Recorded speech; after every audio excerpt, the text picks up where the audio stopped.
smiles in the wind, living in dreams that ain't even hardly begun. Night falls in the name of fun, and in the dead of it all, we'll run.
Okay, I think I got it.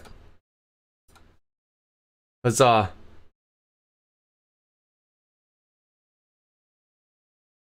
Huh? Huh? I think I got it. We good?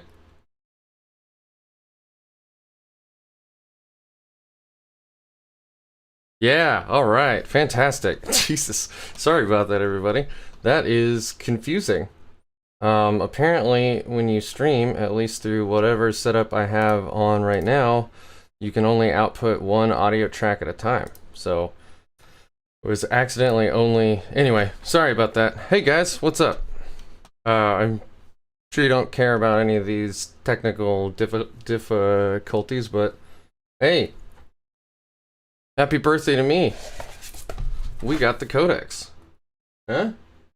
Super stoked. Super stoked. I know we all are. So, first things first, tomorrow, hopefully I'll be live streaming and going against my buddy Reed, who will be bringing Druhkari. And I need your help building a list. I don't know if that interests anybody. I actually have, as we all know, Battlescribe hasn't updated yet. I'll try one last time just for giggles, but I doubt it. Nope, sure hasn't. So you know what did update is the Warhammer app, if you can believe that. So I've gone ahead and I've actually made it so we can look at it on the stream together. And I'll run through kind of what I'm thinking right now, and you guys can let me know if it's awful or not. It's a fluffy list. I'm not trying to do anything crazy or shake up a meta. Not that there is a Grey Knight meta yet, but so 2,000 point game, obviously. I want to do 2 patrols. I'm thinking sword breakers and rapiers. Unfortunately, you can't choose. Oh, you can? That's cool. Does it have all the other stuff in there, Caldor? Like all the battalions and like the detachment types and the brotherhoods and all that, or?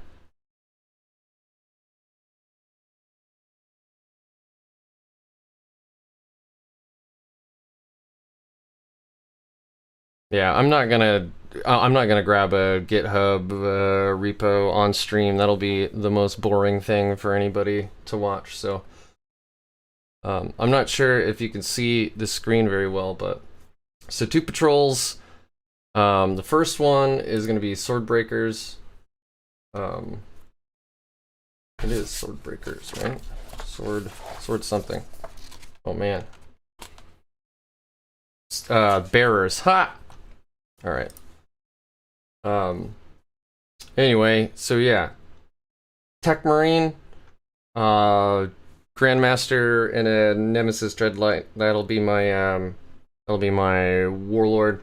2 Grandmaster or 2 other Dread Knights, and then I have a Storm Raven that I've literally never put on the table ever.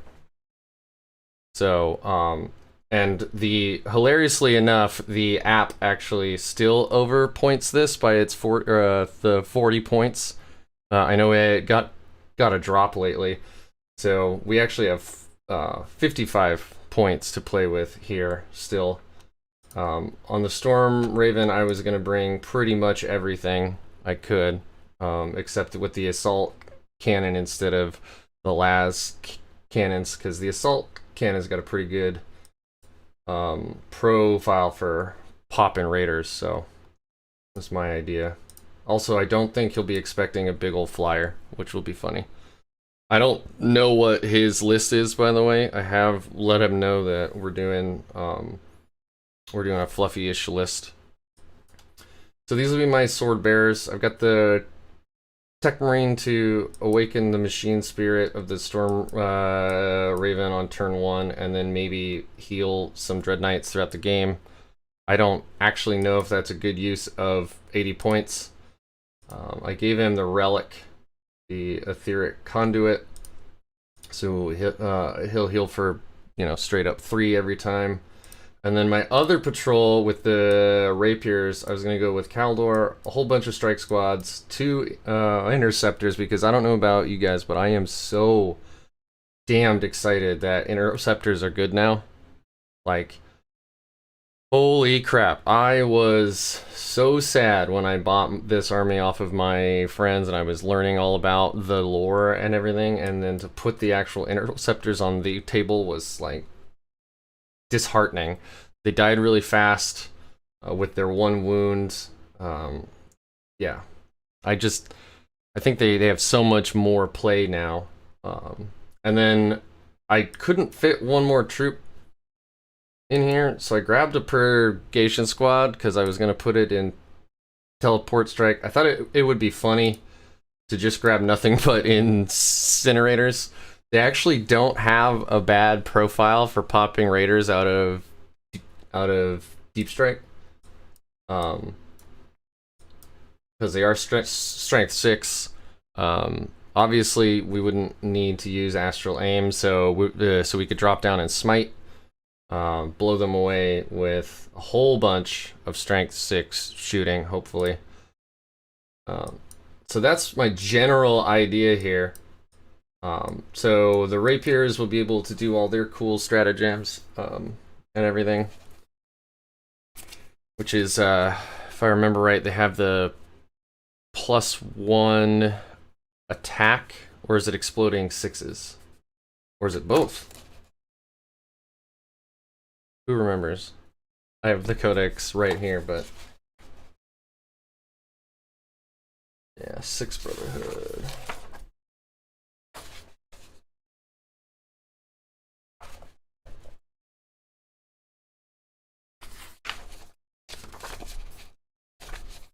Any feedback on that? I know that the Storm Raven is kind of a big dick play, but I thought it would be really funny to actually put it on the table,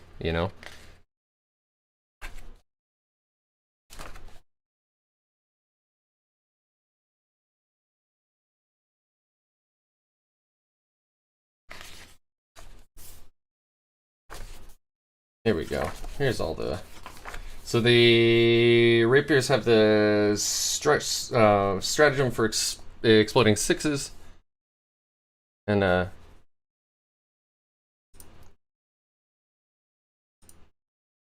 yeah. Well, Raiders are scary, right? I mean, that's their entire shtick. So if you can get them out of the Raiders, you can win the game, right? We got jeez, should be, yeah. So we got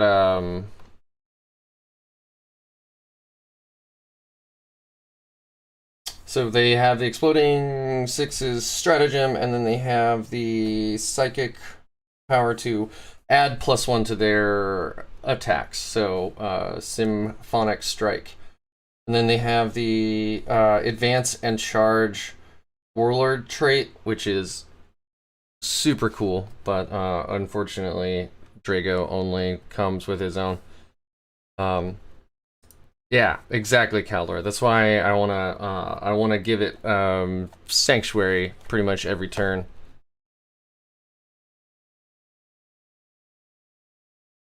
Yeah, I'm worried.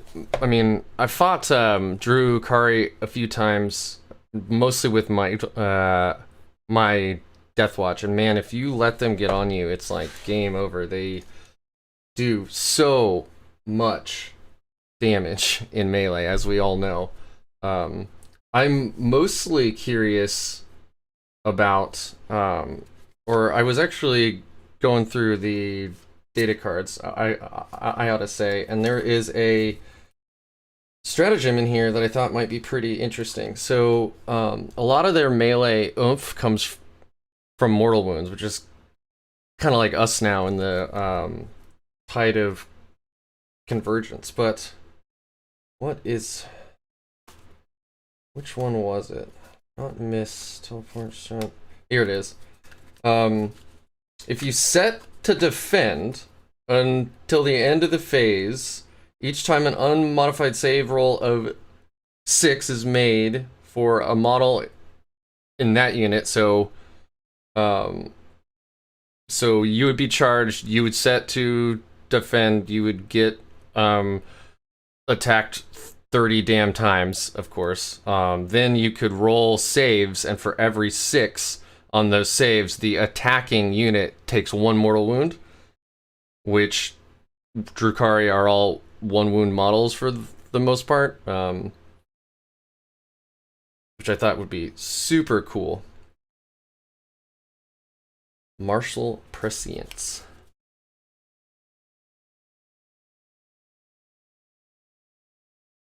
Yeah, so the Dreadnoughts, the dual auto cannons, those are a legend choice now.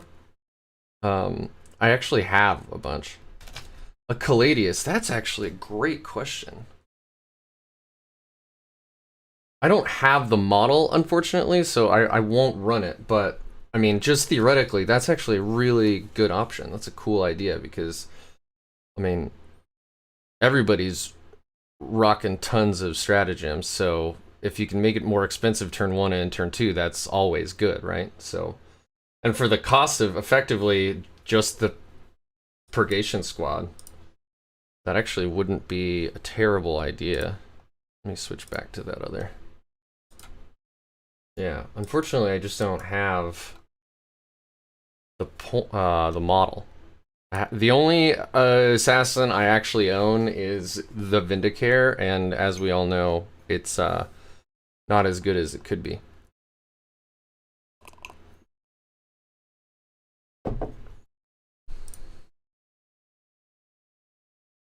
Anybody else have any thoughts on the?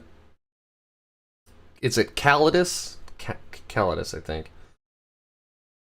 Anyway, it's a great assassin just to be obnoxious. And then, of course, we have the sword bearers here.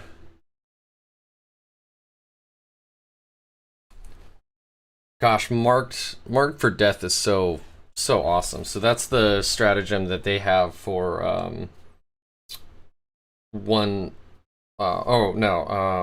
I'm sorry. It's their power for +1 to wound. Like, that is so awesome. And then they also have +1 to hit.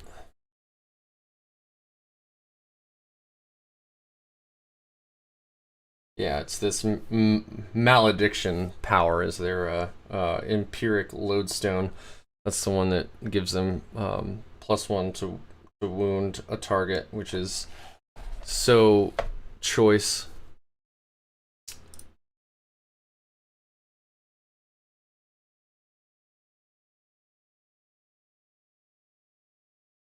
I'm gonna write this up because I think it would be easier for everybody to follow along if I had it on one screen instead of that silly app.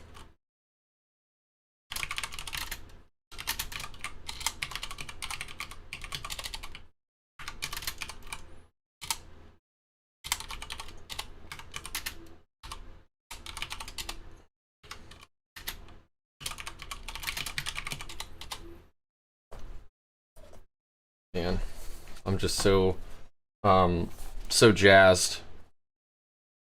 The relic. Trait, power. What's their relic? It's not even in the. It's not even on the Brotherhood page. That's hilarious.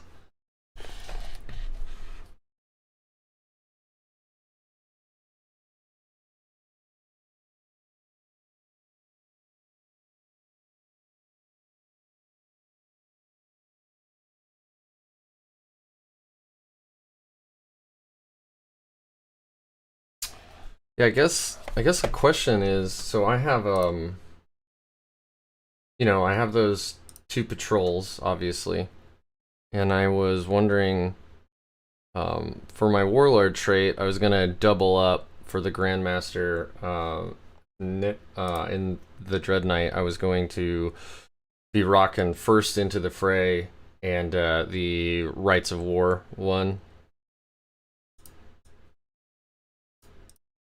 My power armor strike squads, most of them, just because that's how I have them modeled, would be rolling with halberds almost exclusively. I did actually just finish, well, they're not quite finished, but I actually did work on some strike squad guys that have swords. So I've got one squad with all swords. I unfortunately have very few of the power armor guys with the warding staves. Otherwise, what I would probably do is put one stave in every single squad, and then I would do the rest would be halberds or swords. I really like the look of the halberds, and I think that they have a lot of play right now into the toughness 5 and toughness 3 armies out there. I absolutely know that the math is better for the sword on anything that's like toughness 4, so Marines. I suspect, like, my buddy Reed is a very good player. I suspect that he will be using the combat drugs that make all of his witches and everything toughness 4 out the gate tomorrow. So the halberds will be suboptimal, but my biggest thing into Druhkari is going to be more like, can I stay alive long enough to get into melee with them, right? Like, I'm gonna have to play real cagey and dodgy to stay out of their charge range. I had actually thought about bringing the you are right. All of the Grey Knight weapons do look great. It's just more like, you know, the halberds are a thing that no one else really has, and I just think they are so iconically Grey Knights. Like, you know, there's that Grey Knight game coming out. We're supposed to get the full few minute long preview here, and when they released that teaser and the Terminator like lights up his halberd, it's just I got chills. So it's not to say that the swords aren't cool. I just really like my halberds is all.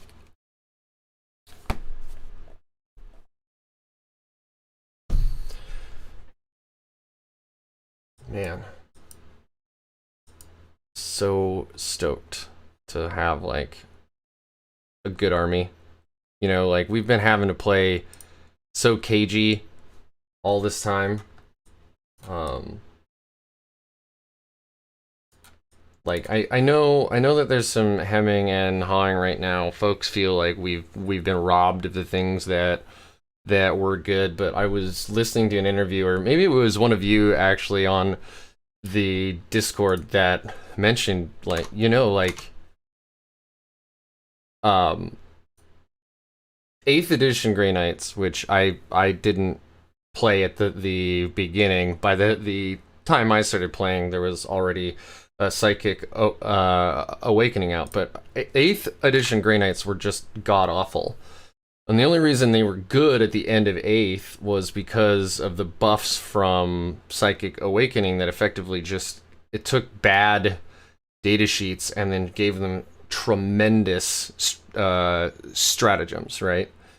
And that made us competitive. But if you did that same thing now, like if you buffed the data sheets to be 9th edition good, but kept how good the 8th edition stratagems were, I don't think that would be a viable army, right? And then our shooting in 8th was really awesome, but we're gonna be a melee army now, and we're kind of a melee army in the way that Druhkari are, in the way our strike squads don't have invuls, not naturally, not without psychic powers, or one stratagem that can be used once per shooting phase and only if there's a staff in the squad. So we're gonna have to keep playing cagey now. I think it's gonna be a lot of fun though, and I'm so glad that the Grandmaster, or all of the Dread Knights, got buffed, because that was one of the first models I had, and it's actually the reason I started Grey Knights. Is the Dread Knight is so neat. I know everybody says they're awful with the baby carrier thing, but like, man, I actually really adore that model. And now that they actually, or if you've been following along on the hobby channel, actually I've been working on my Grandmaster that's got my face on it.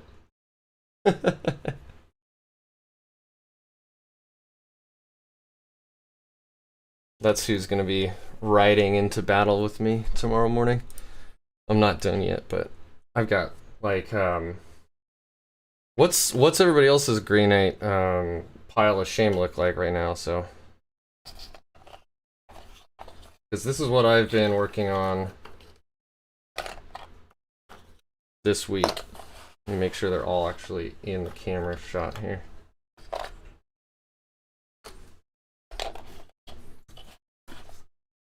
Ta-da!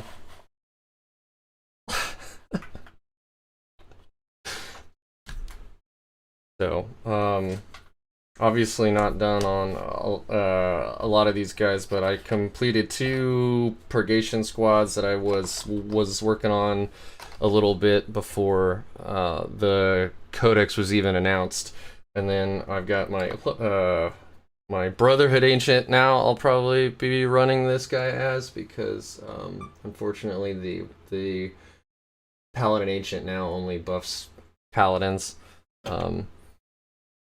But yeah, have you currently finished me the last set of Paladins right before I get the new box? Man. And Interceptors, see, man, I'm so happy to hear you guys talking about Interceptors. That is such a, like, from a lore standpoint, that is pretty much the coolest unit in the Grey Knight Codex. Right? They can transit the warp without a Geller field, because they are so psychically badass, and no demons fuck with them while they're doing that. Like, that is so epic. I guess they just run through the warp lake. I actually do have 1 box of Terminator / Paladins right behind me, right there on the shelf. but I haven't built them. The Codex does have an apothecary. We had him in 8th. The apothecary, unfortunately, can't become a chief apothecary like other Space Marine ones, but, you know, do want to remind you, our apothecary's in Terminator armor. I think the apothecary also lost its 2-up weapon skill, right? Now it's a 3-up. But we did get the 6-up feel no pain bubble from the apothecary, and there's some play there between. There's a preserver's power for the preserver's brotherhood that gives them 6-up feel no pain, but it says in the Codex that it stacks with the apothecary bubble to give that unit a 5-up feel no pain. So you could theoretically get like a paladin brick, put armored resilience on them from the paladins themselves. You could give them pay 1 CP to cast an extra power for the 5 or the 6-up feel no pain from the preservers. Have an apothecary nearby for a 5-up feel no pain, and then another character could like cast sanctuary on them, and so you could have paladins out in the open without even tide of shadows. They would have a 1-up, 4-up, 5-up, and then 3 wounds apiece. And that would be pretty hard to remove.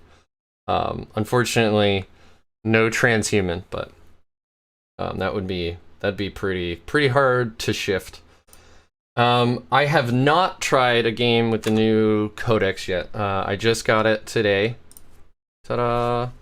I've had it in my grubby, dirty hands for an hour. I know that a lot of people have been trying to take those screenshots and make lists and stuff, but I work during the week, and so even the amount of work that I've gotten done has been pretty substantial, if you ask me anyway. But no, I have not played a game yet. My first game, I'm going to be live streaming it tomorrow on the same channel. I'm going to be trying to do it around 10 a.m. when we're going to go live, and it'll be against Druhkari. So you're going to get to watch me make 100 mistakes live tomorrow, if that interests you.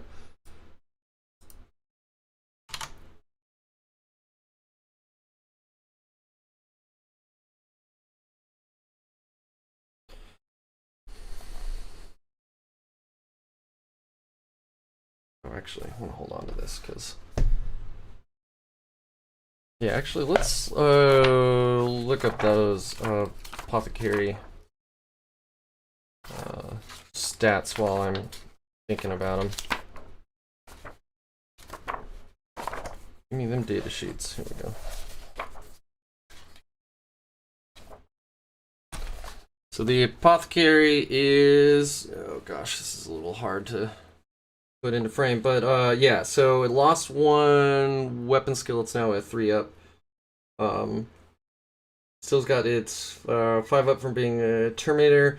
It can choose to heal, or it can heal every turn. And then for one CP, you can do the combat restorative, which is, I'm sure, called something else. The time zone will be PST, or PTD right now. It's 10:30 a.m. my time right now, so 10 a.m. my time tomorrow. Sorry. And yeah, the Narthecium aura, so 3 inches of the model, 5 or 6 up, feel no pain, and then it's also obviously Green Knight's character, so it has access to the Dominus discipline, or the Sanctic discipline, whichever one is the character one.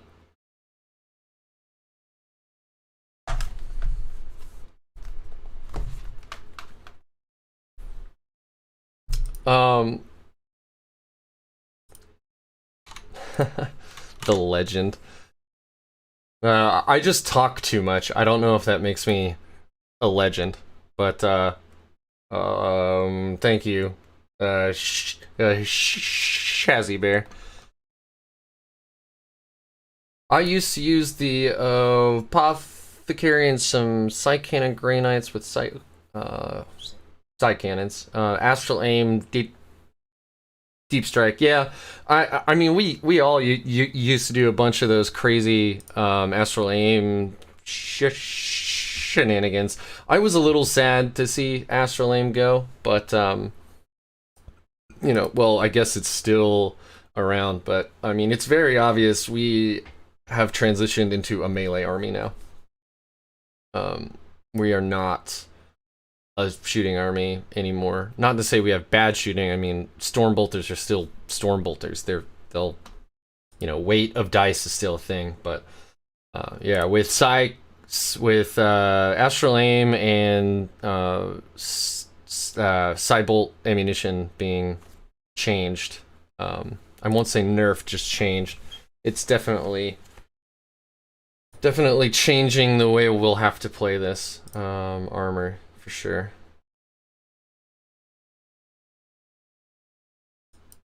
Oh man.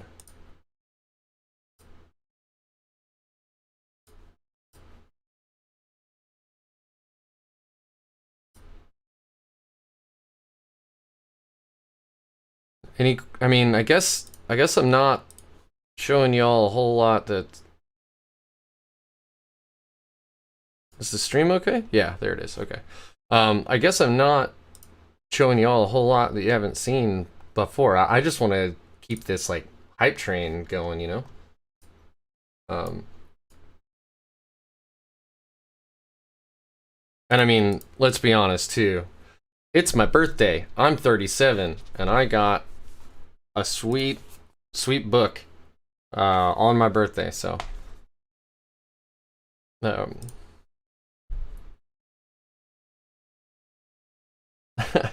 I mean, yeah, nerfed, I guess. It's just that the army's changed, right? So, I mean, I don't know. I think, I mean, comparing things to the past is a natural human thing to do, and I'm not saying it's wrong or don't do it. I just think that if we got all those melee buffs and we still got a bunch of bumps from shooting, I mean, like, our points would have to go through the roof if we were great in every single. Oh, thanks guys. Yeah, it is actually my birthday, August 14th. 5-up, feel no pain, dread. So Shazzy, isn't there a whole dreadnought brotherhood? Like, they're just really good at dreadnoughts. So Kyle says, honestly glad we aren't shooty. I like the psychic phase and getting stuck in. Looking forward to the changes. Yeah, man. Can we all just take a moment to talk about how awesome it is that we have full smites? And they're not even like full smites with a nerfed range. They are full smites from every single unit if we really want it. And yes, I know it still stacks and it gets harder and harder to cast, but man, even 2 or 3 a turn going off is amazeballs. That's so many mortal wounds. So many mortal wounds.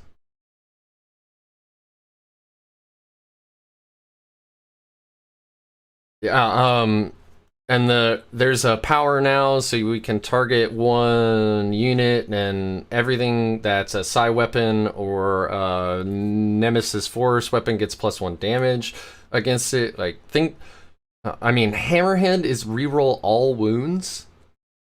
That makes effectively every one of our melee, like our strike squads and our normal dread knights, that makes them all like lightning claws, but with a better base profile on the lightning claw. You know what I mean? It's Crazy. Every single one of our guys has effectively a master-crafted weapon. It's all 2 damage, other than the falchions.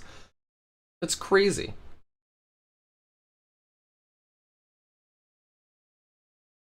Apothecary subfaction is something interesting that we should probably dig into. Apothecary subfaction? Which one's that? Is that a brotherhood? Man, I'm just gonna flail around the book here for a second. Let me let you all watch me flail.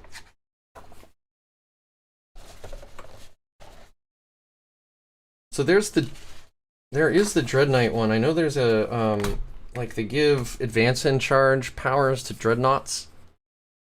Sorry, I keep switching between Dread Knight and Dreadnought. I know the difference, but my mouth is dumb.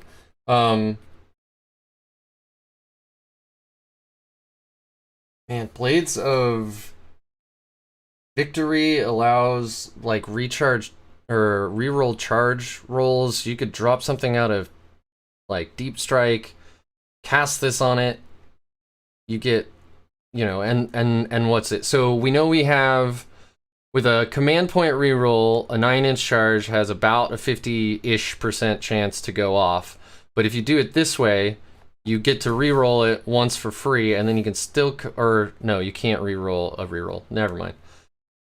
Anyway, you could save like command points by not doing this. So, whew. Preservers. That would make sense because of the name.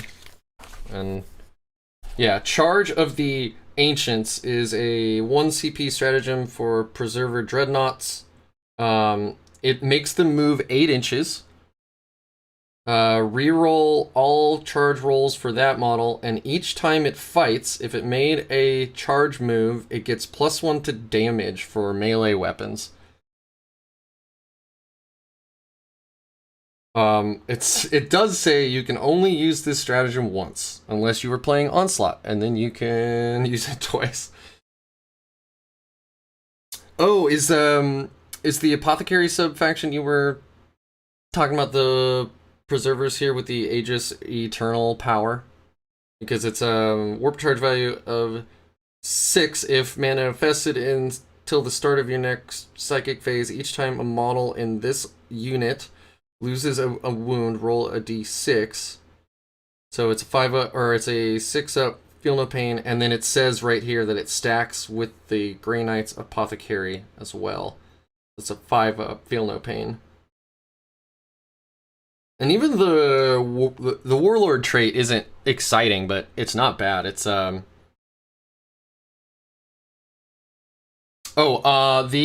psychic power I just said, it's any Grey Knight's Apothecary. Oh, I see. Oh, it's a psyker. So yes, it would work on our dreadnoughts.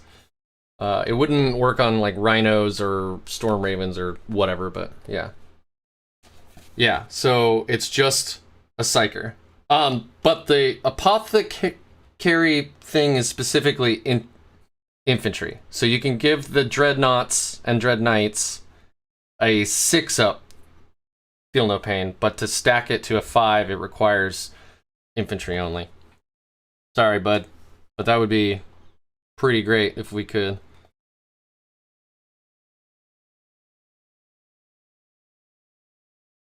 So the Warlord trait is add 3 inches range to its Warlord abilities up to 12 inches, which is good, but it's not like exciting.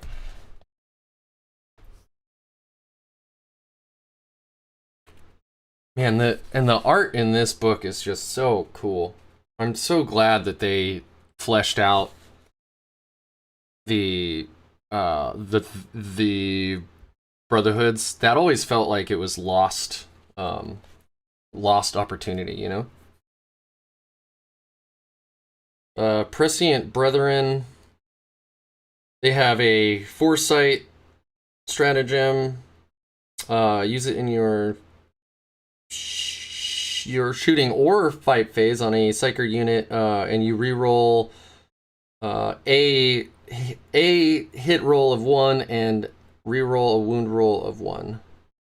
Reroll a hit roll of 1. A hit roll. Oh. That's not that great. Yeah, 5 up, feel no pain, Termes is strong. Yeah. So, like I said, I mean, you can do that with...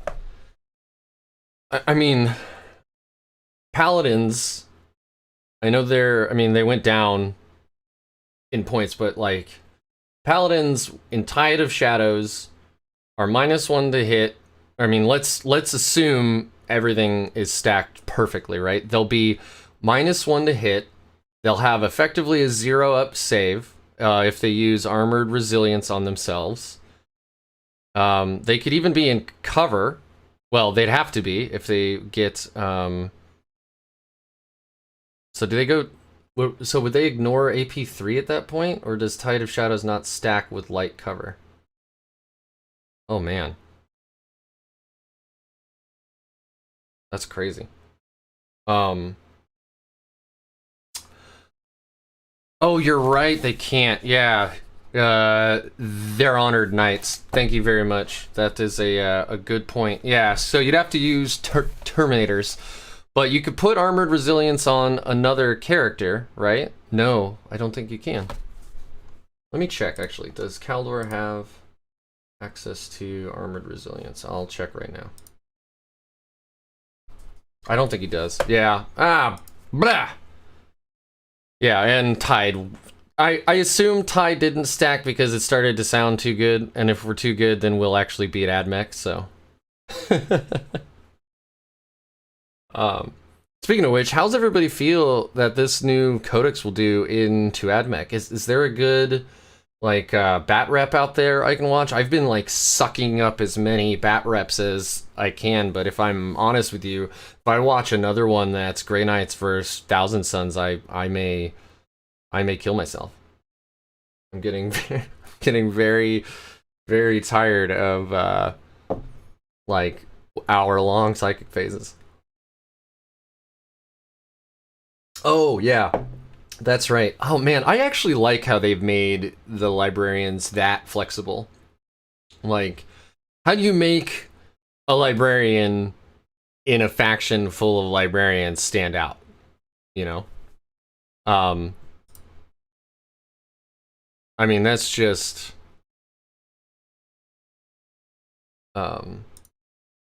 yeah, I like that what they did is they allowed them to take powers that would otherwise be locked to other units, instead of just like, hey, let's make them cast more. You know, they have more casts, which rip F for Voldus's 3 casts.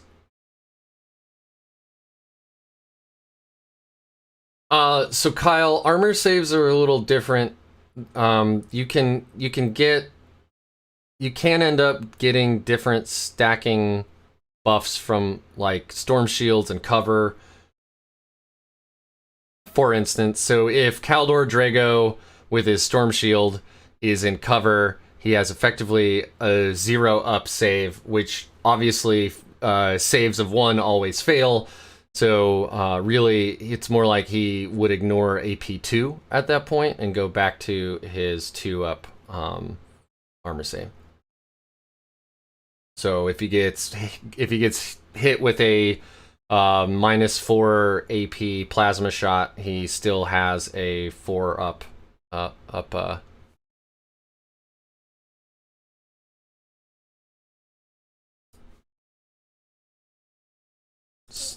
Huh.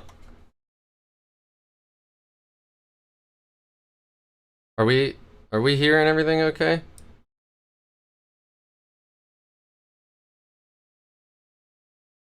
Google's saying that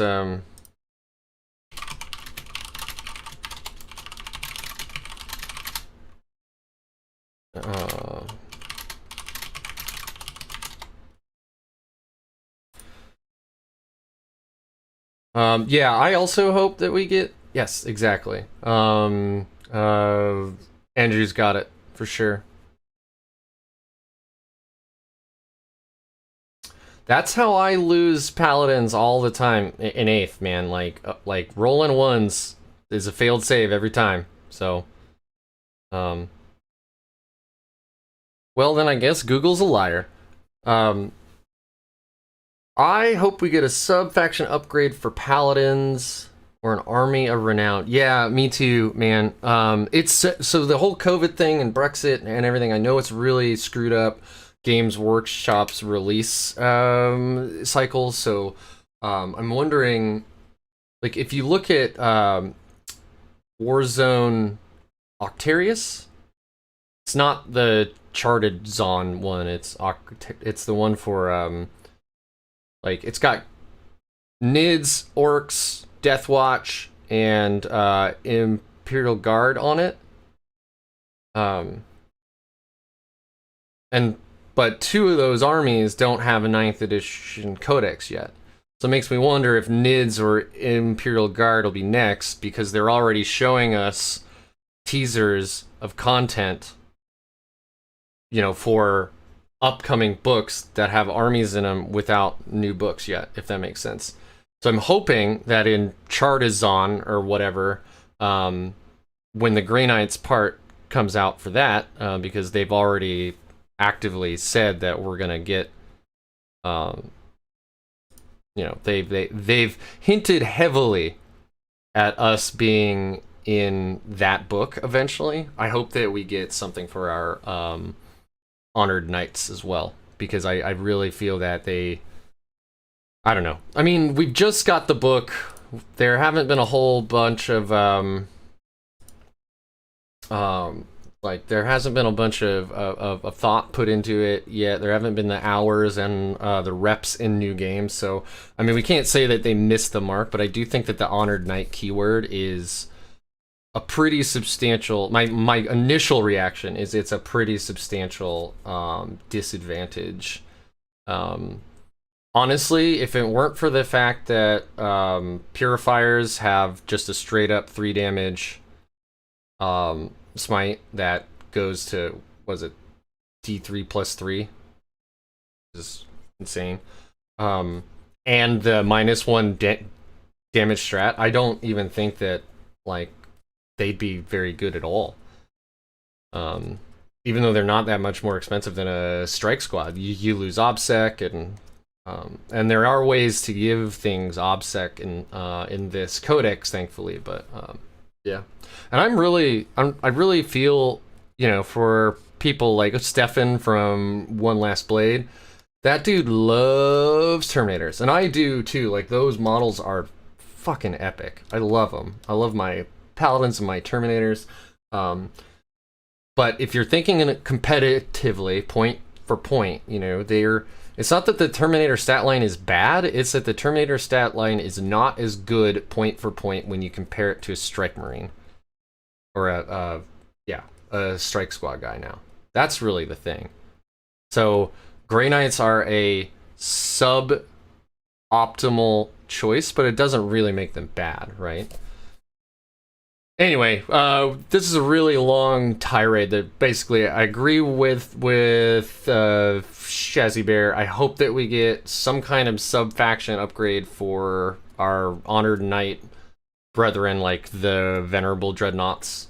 And Kyle says he's still going to run lots of Paladins, and I applaud you for that. That's awesome. Like I said, there's still...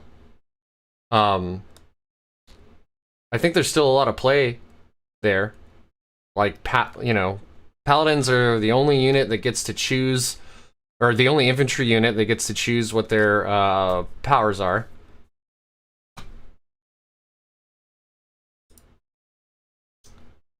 Looks like we're having some kind of connection issue with the Googs.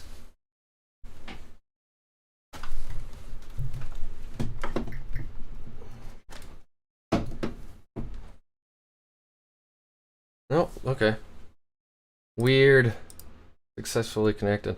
Thank you, Chris.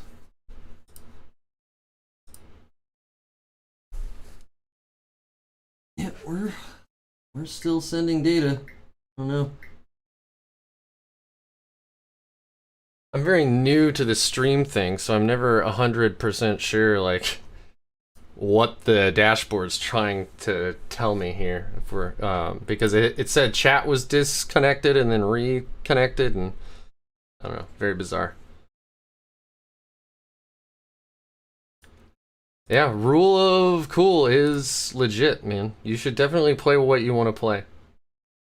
It's that I'm not gonna, I don't think anybody should ever make fun of anybody for, playing what they want to play, but there is a, the baseline that everybody talks about in this community is what's good competitively.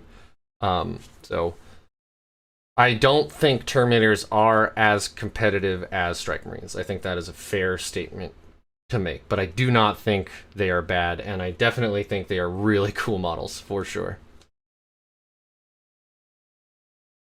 You're right. I think NIDs with a new Codex are going to be absolutely frightening. Absolutely frightening. I mean, I fought the new Orc Codex in a 1,000-point game with my Death Watch last week. I'm actually still editing that battle report, but I mean, I think all the new codexes are pretty good. The Grey Knight one obviously isn't as overtuned as Admech or Druhkari were, but that's okay. I watched the battle report with Tabletop Titans, and they were saying that they feel that well, I guess they've had two now, but specifically the one against Sisters, they were saying in the after show that they think that there's a lot of depth in this book, and kind of like the Sisters book came out and everybody said that, oh, this isn't good, it's a side grade, but now we're like seeing crazy Sisters builds coming out, like continually being good. Like there's so many builds and so many options, and I think that we're gonna see that in this book as well. So my idea is running 2 patrols with 2 different brotherhoods. Yes, that is exactly what I'm going to be doing tomorrow morning. I will be running 1 patrol of rapiers and 1 patrol of the sword bearers. So my sword bearer patrol will have a whole bunch of vehicles in it. 3 Nemesis Dread Knights, 1 of them is a Grandmaster, 1 will be a Storm Raven, because I haven't ever put it on the table, and I want to. And then the Rapiers are primarily going to be things like Strike Marines, Interceptor Squads, and 1 Purgation Squad. I am kind of wondering in my list here, and unfortunately, for those who joined us recently, you have to look at the GW app, not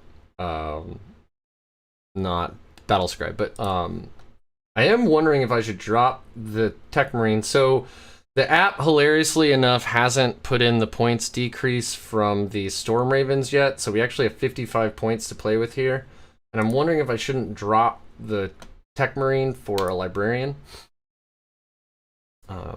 Because then... yeah, and then I'm also wondering if I shouldn't take my Nemesis Dread Knight and... I gave him 2 Warlord traits, which of course it's not showing up in the app, because that would make sense. Yes, I am a battle forged army. One of the things that the Games Workshop app does do very, very well is if you look here, it'll actually show you the number of types of the battlefield roles that you can actually bring, and then as you add units to your roster in these detachments, it'll actually fill it in this darker color, and then the required ones will be red until you put in a unit of that type. So as you can see here, I am completely battle forged and completely legal, and then there's this big old green check mark down here to make that obvious. I'm a mobile application quality engineer, and I don't like this app. I have been dealing with I've been testing mobile apps on iOS and Android for a long time now, and they have definitely done some things in here that I'm not a fan of, and that's just the UI. I'm not even talking about stuff like they don't have the points decrease for the Storm Raven in here yet, even though that was in a fact that's like a month old now.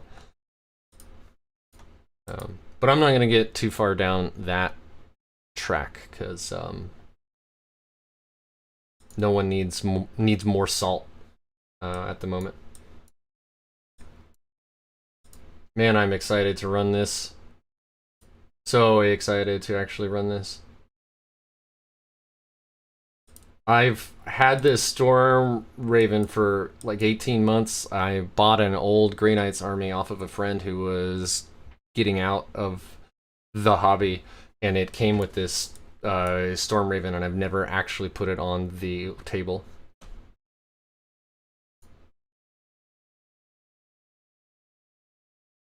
Maybe drop the Tech Marine for a Chaplain so you can double buff squads. Val for cover, Psychic for cover, -1 to hit. Not sure the exact spell. Yeah, actually, the Chaplains. Let's look at the Chaplain, because I haven't really spent almost any time looking at the Chaplain at all, because I've been spending so much time looking at the Dread Knight stuff, because I love that model, and then also all the Brotherhood stuff, just because that adds like so much more flexibility, you know? So I haven't even looked at it yet.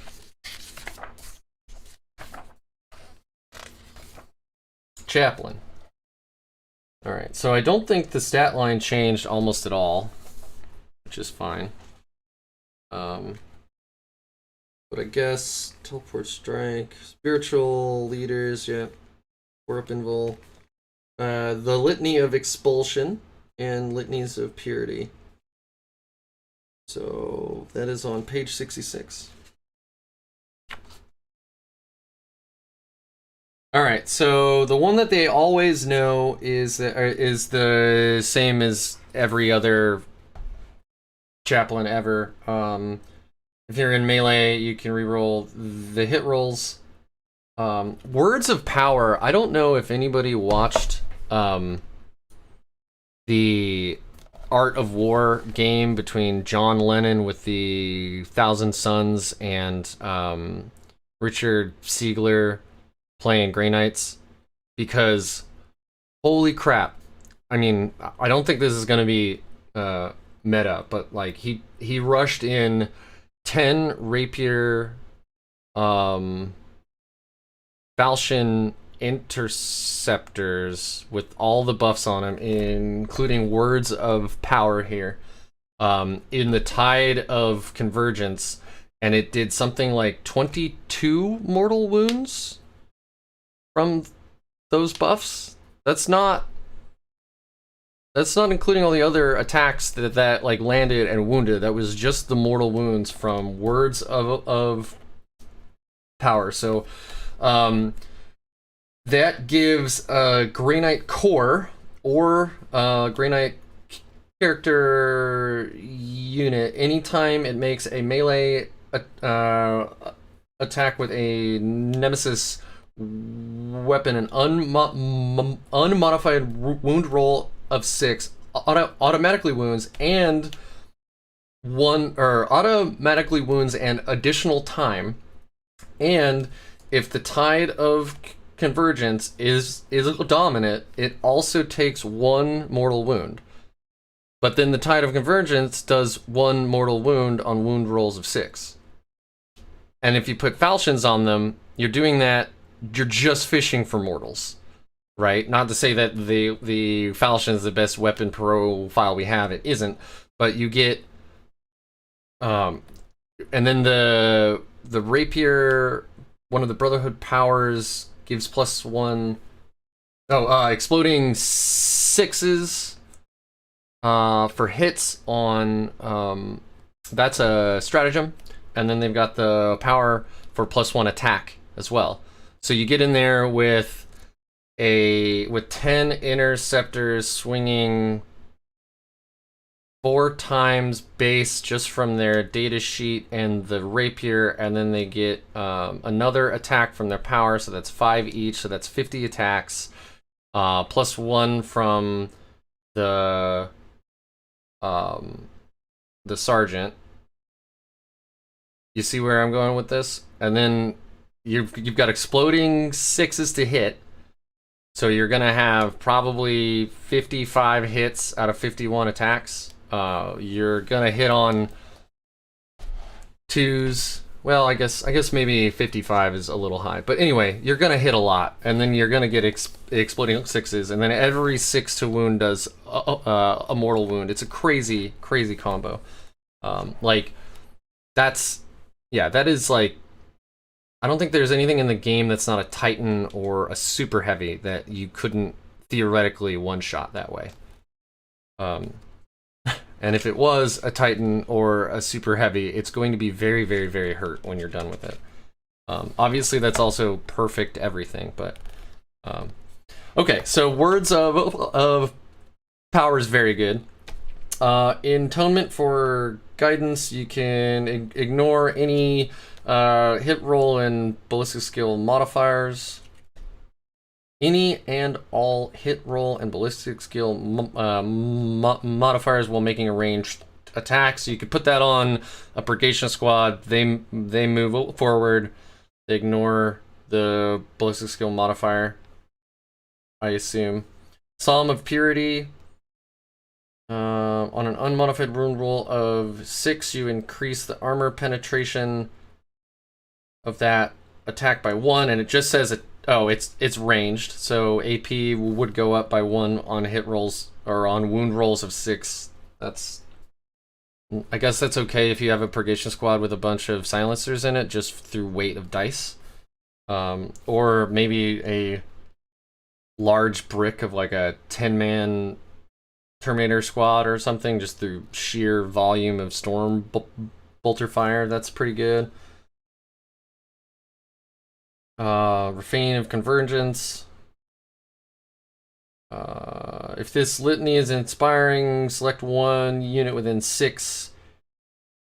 It is no longer affected by any enemy's psychic powers, and until the start of your next command phase, it is not affected by any psychic powers from enemy units. That's kind of neat. That's very specific, though. Like if you're playing another Grey Knights player or an Aldari player or a Thousand Suns player, you might want to bring this, but then that's kind of list tailoring. So the recitation of projection adds range to the side weapons. Okay, and then it says that, it's bolt and psi. And then it says if the tide of convergence is dominant, then you only add 3 inches of range to side weapons and 6 inches of range to side bolt weapons. So that would increase psi weapon range by 9 inches. It is very weird. Yeah. That's very, very weird.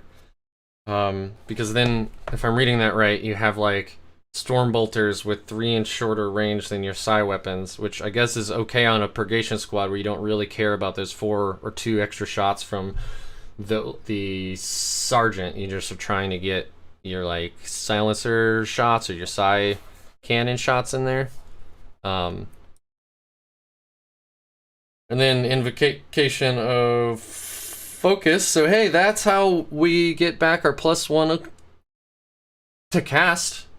Now the bad part about our chaplains is, yeah. So I was just gonna say, is it Louis or Luis? I assume Luis, but anyway, yes. The problem is we can't spend the extra points or the extra CP. I think it's point. Yeah, it's points. It's 25 points.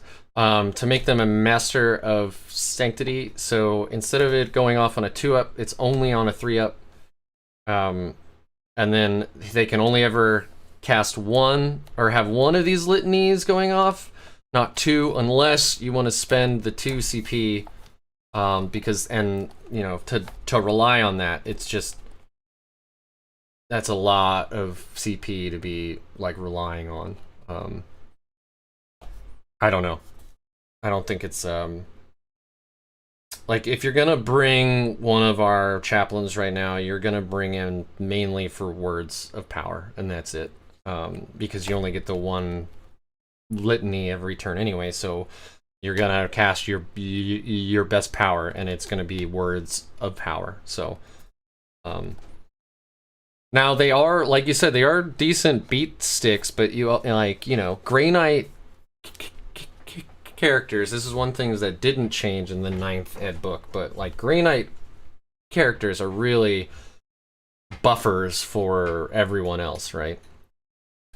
So other than Drago, who is also an amazing buffer, you know, we don't really have a good beat stick. Like we don't have a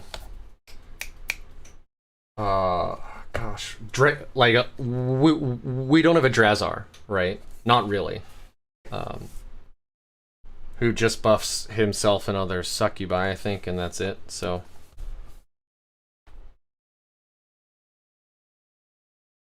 yeah, you could use the vow to increase range of rapid fire. The thing is that, I mean, on a Terminator blob, you don't need to increase range of rapid fire because they always get it. And then I don't see us being like a big, I see us being an MSU army. So using the vow to increase rapid fire range on a 5-man strike squad unit, it's not bad, but like I was saying earlier, I really think that we're going to be a melee army now. I mean, I think,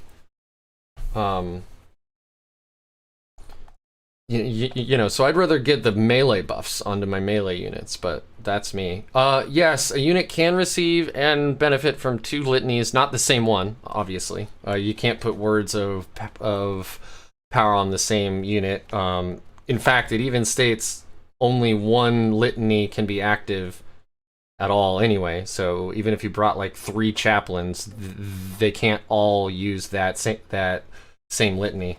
But 1 could put words of power on a unit, and then 1 could put on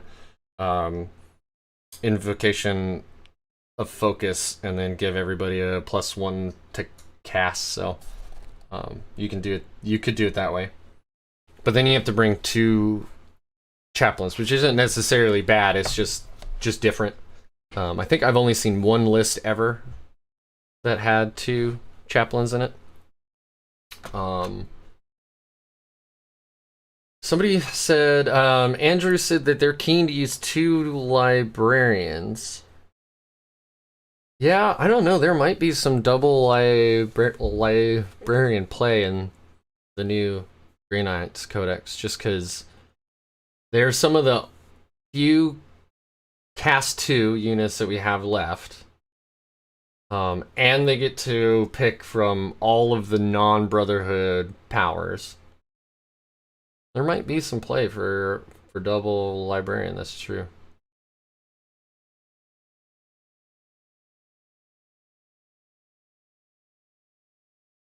Did they change the spells the chaplain can take? Because I'd use the reroll to hit Val. They buff with psychic and see what happens. Yeah, so some of the litanies are a little different, and then I'll also point out that the litany that is considered the best for charging and melee armies, which would be ours now, we don't have access to, which is the minus or the +2" range for charges aura. He doesn't have that one. But as for what powers you'd use, I mean, I don't know. There's the Atonement for Guidance. Yeah, I don't know. I think that if you're gonna bring one chaplain, you're gonna take Words of a Power. It's just too good. It even stacks with our best like offensive tide. And just like nothing else is that good. That means that I mean, I'll read it one more time for Words of a Power, right? Each time a model in that unit makes a melee attack with a nemesis weapon, an unmodified wound roll of 6 successfully wounds the target one additional time, and if the tide of convergence is dominant for your army, the target also takes 1 mortal wound. And that's just like, that's crazy. That's a lot of extra wounds. That's a lot of extra mortal wounds, so don't have both. I mean, I just went through every litany. I didn't see one that gives them any benefits to hit. I saw one that removes any penalties to shoot.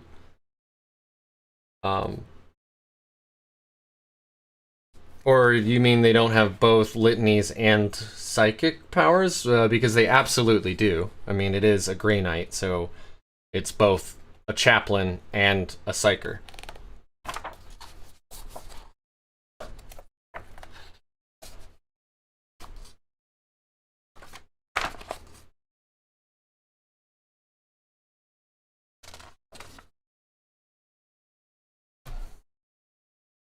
Yeah, it's a psyker for sure.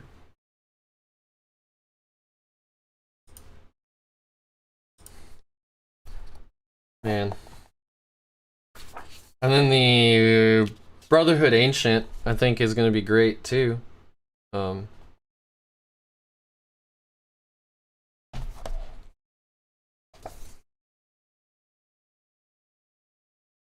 Oh, reroll. Yeah, the litany every chaplain has. That's only melee, which, you know, isn't bad.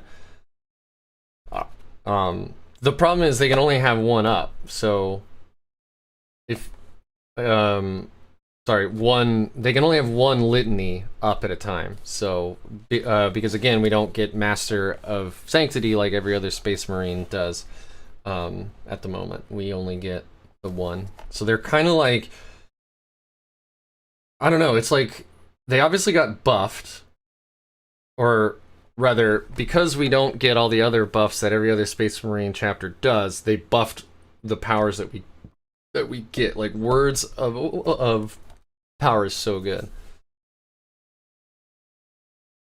We do have the power to gain CP, but I believe it's only really you can only take it on a librarian now, if I'm remembering right. Actually, let's find out. Let me switch back over to here, and then we'll just pop in librarian. And now it's all upset because we're over points, blah, blah, blah.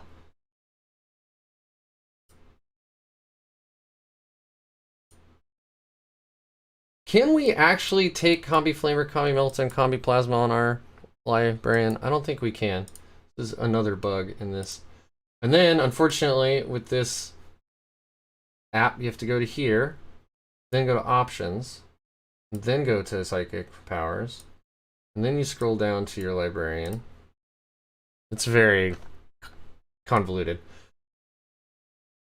Warp shaping gate of, yeah. So that I think this is that's one That's +1 damage, purifying flame, armor resilience. That's the move and shoot. Wow, no, I don't see. I thought we did have the CP regain power, but I guess maybe we don't anymore.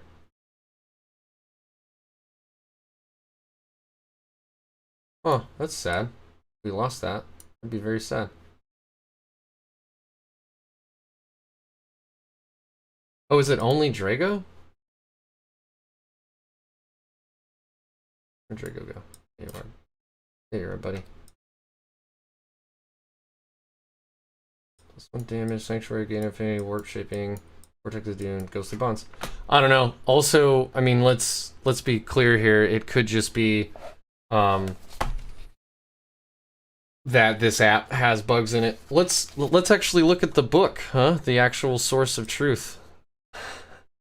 The thing that we're supposed to look at to answer these questions. So the librarian, smite and 2 powers from either the Dominus or the Sanctic discipline. So let's go to our powers here. Purge Soul, Ethereal Castigation, that's Shoot and Move, Armored Resilience, Purifying Flame, Vortex of Dune, Warp Shaping, Ghostly Bonds, and I don't see it. I don't think we can regen CP through a Psychic Power anymore. Huh. It's okay, we got Ghostly Bonds, which is 18 inches, and it halves the move characteristic only of a unit and enemy unit. I'd rather have the CP. Oh, okay. Ephraim with the save here. It's the Prescient Brethren Warlord trait. Okay, so it's in the Brotherhood stuff.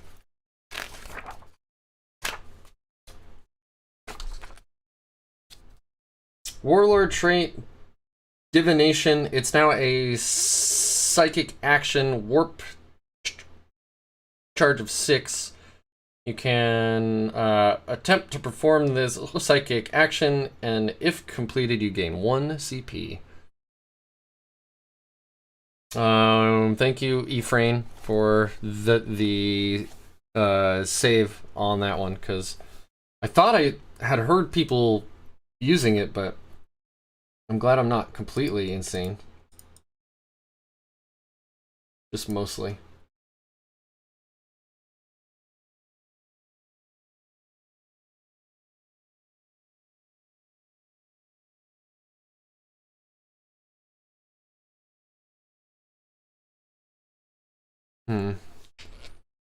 So ward makers, do we know is Voldus locked to the ward makers? Can you only bring Voldus in a ward maker detachment, or is that not true?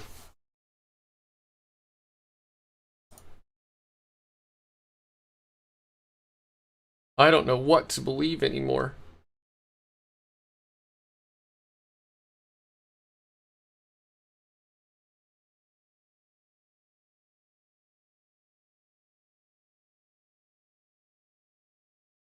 I mean, I guess I could read his data sheet, right? It'll tell me. Look at me figuring stuff out on my own. Like a grown-ass adult. Oh, Crow. Yeah, we should definitely talk about Crow, because goddamn. Grandmaster Voldus. So he has the Wardmaker's keyword, but I don't think he's locked to Wardmaker only.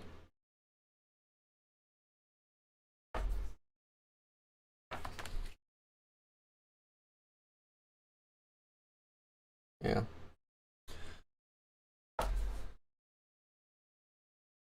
Hello, Otto.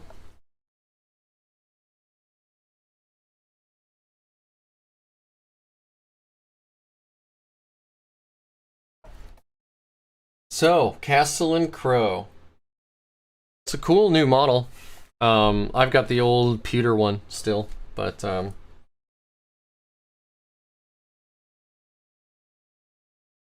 fight on death for free. 4-up invul. Cleansing Flame with +1 to cast it. Fight first. Only against characters. And then 6-inch heroic intervention instead of 3.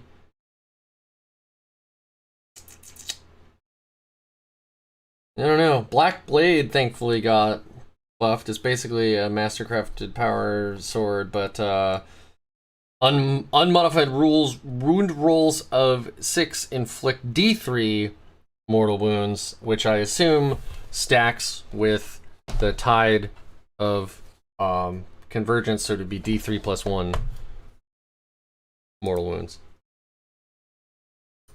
Yeah, so Crow does not have a dueling, or his dueling power, martial superiority, is now that he gets to fight first against characters. That's not really a dueling power, but we can look at the brother champion as well, and I'll let you know.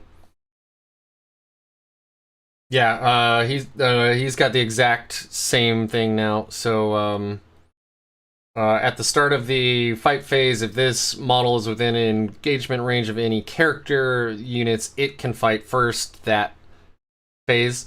It doesn't say it has to fight first against that enemy character. So if you're in combat with a character and a unit, you can still wipe out a unit instead. But and then the Brotherhood champion also has the heroic intervention of 6 inches. So basically, Crow is a slightly beefier Brotherhood champion. He's got 1 more wound, 1 more attack. He's got that big old smite, and otherwise and he has fight on death. That's the only thing he has over a Brotherhood champion. Otto says he got into 40k last year, always knew about it, but you have now started down the rabbit hole. Well, I am happy and sad for you at the exact same time. I got into this game during the lockdowns when I was bored at home and I needed something to do. I actually started I was playing this game called Gloomhaven. Actually, I'm still playing it technically, although I haven't met with my player group for a few weeks now. But anyway, and I had some model paints from when I was painting D&D minis years ago, so I took some of the models home and I started painting those. But when you start looking at painting tutorials online for any minis, they're pretty much all Warhammer, and it was just like you, it was something I knew about but hadn't ever really played. Some friends had tried to get me into it a few times, but I wasn't really interested. But I bought that Grey Knights army off of a friend for really cheap. It was a Dread-Knight, 2 Dreadnoughts, 2 Rhinos, a Land Raider, the Storm Raven, and I think 2 squads of Terminators and 4 or 5 squads of Strikes, Castle and Crow. I think that's it. And he only wanted $200 for it. So I said yes, absolutely. For $200, already painted and based and everything. Hell yeah, I'm into it. Sidetrack. How is Gloomhaven? It's incredible. If you like D&D with really interesting characters and like every single one of those characters plays very differently. It's more like a guided D&D experience with like insanely different characters, and then it's neat to see how the choices you make in the game and affect Gloomhaven, the actual town. So I would definitely recommend it if that's kind of your bag. It's got a lot of depth to it, and there's a lot of third-party support right now too. So like there are like iPad and Android apps you can download that'll like track the monsters' stats and stuff. So it takes away a lot of the stuff that was driving me crazy about the game. It was. Yeah, I have not been playing since Rogue Trader, that's for sure. Nope, I got in at the ass end of 8th. I technically played 2 games of 8th edition before 9th hit. It was on Tabletop Simulator, and it was a guy who was very nice and was trying to show me the ropes. So we played some 500 versus 500 point games. He only played and knew Necrons though, so we only played Necrons versus Necrons. Although he did let my Warlord have Smite, just because he knew I was going to be playing playing Grey Knights, and he wanted me to be able to actually understand how the psychic phase worked. So, hey Ryan, thanks for joining the stream. Okay, Ephraim's also playing Gloomhaven. Yeah, it's a great game. It really is. My wife and I play with another couple friend of ours, and we liked it so much. So they bought the other couple bought Gloomhaven. So Rachel and I, my wife, we backed Frosthaven, which is in Kickstarter right now, and it looks like it's gonna be Gloomhaven plus. So super into it right now. I think Frosthaven is gonna be incredible. So instead of the Tech Marine, I could bring Crow. I don't know. I think Crow has some play. I just don't. I mean, I'm going with a vehicle heavy list just for lulz in this game, and I think the Tech Marine being able to repair the Dread Knights is more helpful. So, Otto says putting together a pseudo kill team from about 4 different armies and 1 heavy vehicle for each. Right now, just focusing on the cool factor. Yeah, that's a great place to start, man. There's a lot of people who just buy the models and paint them and make dioramas or whatever. If that's what you want to do, man, you play this game however you want, which might just be collecting the sweet ass models. Can I just, like, I've been playing D&D since I was 11, so what, 26 years now? And, you know, we always started with those little shitty, pewter, cheap minis, and all the minis now are just asininely good. Like, resin or plastic, like, they have so many embellishments and crisp details, it's insane.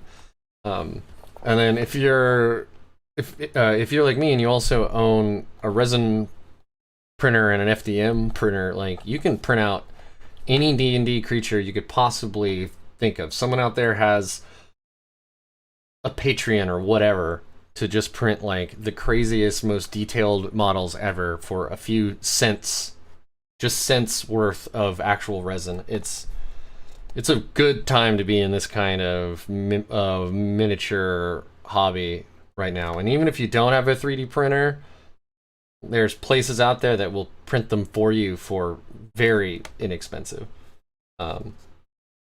It's a great time to be into the mini painting hobby, Otto, even if you never actually play 40K.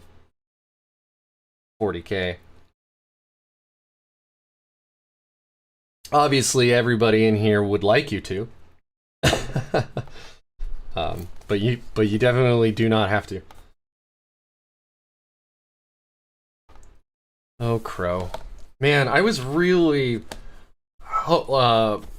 hoping Crow would get like a massive buff, but then I don't know if anybody in here watched the interviews I did with Stefan from One Laughs Blade, but when he pointed out that Crow only went up by 5 points, it's like, oh yeah, okay. never mind. He's not gonna get insane, you know. Yeah, he's basically a really buff Brotherhood champion, but he's probably got play. If I wanted to do a really fluffy lore list, I'd take Crow and a bunch of purifiers. Crow isn't bad. He's not bad. It's just that he's not... I guess he didn't get the love that I was hoping when they announced a brand new model. But his data sheet is effectively he's a pumped up Brotherhood champion. They have a lot of the same abilities. The only thing different is Crow gets a wound and attack. His weapon does mortal wounds on wound rolls of 6. He gets the Purifier Smite, and he gets fight on death, which again isn't bad. It's just that his data sheet isn't as exciting as I thought it was going to be. So maybe that's on me for hoping too much. And the new model is fucking awesome. I mean, let's be clear there. It's a really cool model. Not like the old one was bad, but the new one is really neat. Let's see, what else is there to talk about? So brother captains. It's hard not to take one in the list right now because of that sweet lieutenant aura of reroll 1s to wound. Like, that's a lot. That's a big buff. I mean, I play Deathwatch and they get army wide reroll 1s to wound against a certain battlefield or a battlefield roll, and it's really good. It doesn't sound that good, but it's really good. Look at this. The Brotherhood Tech Marine doesn't even get a photograph. It's just the Inquisition symbol. Like everyone else gets these sweet photographs. You know, here's the Terminator squads, and here's the chaplain. But nope, not the poor Tech Marine. He doesn't matter. One thing I like about Brotherhood champions is the power armor. Yeah, so they can go in rhinos. Yeah, I think rhino play will be a thing we'll see a lot of too. Just because, like, I know they're not as good as something like a raider, but like that extra ablative, those extra ablative 12 wounds are pretty legit. Is it 12 or is it 10? I always confuse their movement value and their wound value. Always. It's 12. It's only 10 wounds, but still, that's toughness 7. We have smoke screen now, so you can actually pop smoke and get -1 to hit if you need to keep the rhino alive. They're cheap at only 80 points too, and you can stick like 10 purifiers in that bad boy. Good. Any of you play with the Stormhawk or the Storm Talon at all? I don't have those models, but they're pretty neat.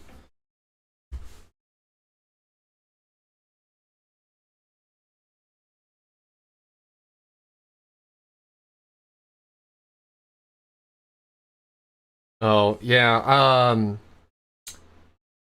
You make a good point. It would be cool to have a Grey Knight patrol and a Deathwatch patrol or something. That'd be very fluffy to find out, like Xenos are working hand in hand with some Chaos faction or something. But unfortunately, we'd lose tides, and then they would lose, or the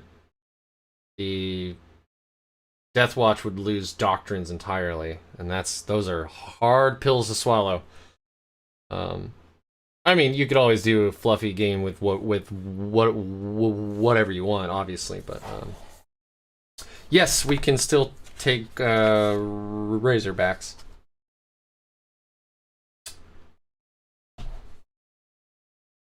Would it be better to buy? So I bought both because I'm a consumer whore. But honestly, mostly I buy the cards because if I don't have visual reminders of stuff like down on the board, like this guy has that buff, you know, like I'll forget. So I bought both. But you should buy the Codex first, definitely. If you have friends who buy these things up, who play, or if there's a local gaming store near you, I know that some places are opening back up, or well, I guess Oregon is kind of closing back down now, but you know, you could probably work with those folks to get access to the Codex before, and try the game before you buy it, because it's an expensive hobby, man. So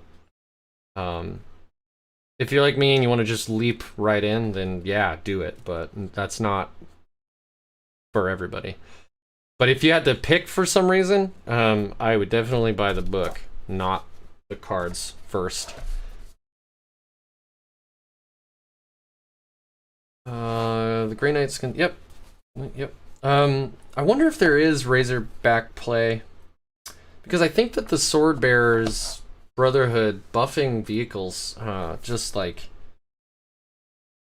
you know, a sniping Razorback in the backfield, getting Awaken the Machine Spirit, so it's gonna hit on 2s, you know, with a las cannon in the back or something might be handy. If we do play a lot of MSU, you could take a Razorback with like the assault cannons, and then fire just tons of strength 6 shots up the board on turn 1 before everybody gets out or it explodes, you know, whichever. But you can also pop smoke on it now too. Our rhinos did lose that weird ability that we had in 8th, where I think it was at the bottom of the movement phase. You could roll a d6, and if you got a natural 6, it would heal 1. Yeah, Wahapedia, man. It's not updated for the Grey Knights for 9th yet, but that is an amazing resource. Wahapedia.ru. If you want to just look at stuff. Here, actually, I can take you on a small guided tour here if you want. Might as well. Nope, or not. Wah wah. Hold on. So this is usually my interview setup, but we'll just go through here. So Wahapedia, Warhammer 40k. You go to your factions here. Pick whatever you want. Let's have one that's gotten an upgrade recently. So Sisters of Battle. It's basically the entire Codex is right here. And then if you hover over this area down in the bottom right, it's got every data sheet. So if you want to see what Morven Val looks like, there you go.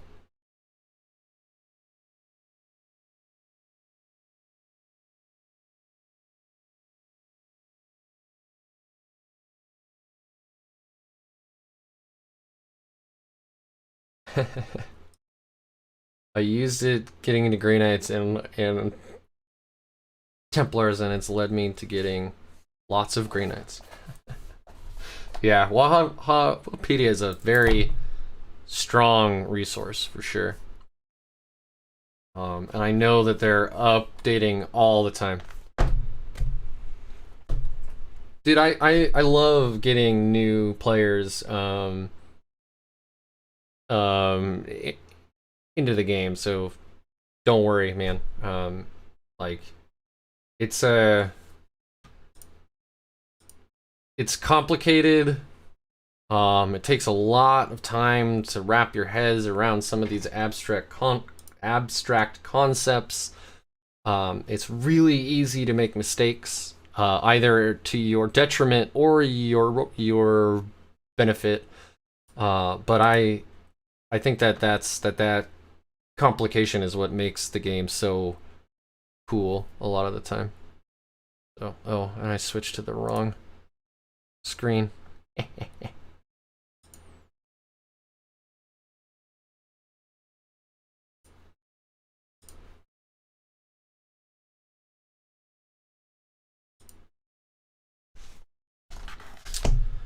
Let's see, what else? So nobody's running Storm Talons or what's the other gunship? Gosh, the Interceptor. I see them so rarely. Yeah, the Storm Hawk and the Storm Talon.